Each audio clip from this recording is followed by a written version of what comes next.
Good afternoon, folks. Mike Wells, your World Explorer. Today is June the 12th, 2022, and we're going to take a look at our Barbados cherry tree.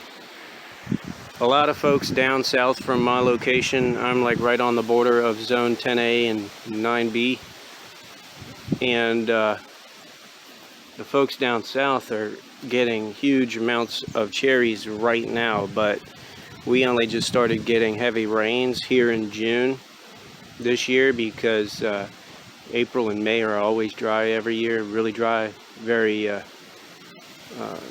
drought-like conditions. A lot of fires happen throughout the pinelands.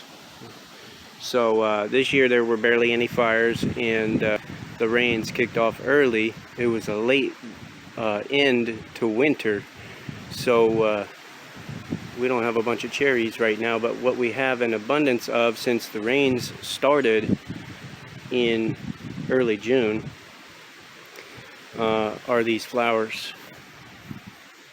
If you see how many flowers there are, that is a precursor to huge amounts of cherries.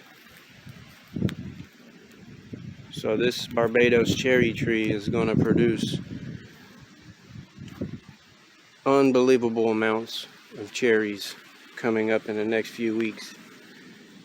Anyhow, thanks for watching. Don't forget to like and subscribe, as that helps the channel grow, and stay tuned as I'll keep you updated on the progress and the production yields of this Barbados cherry tree.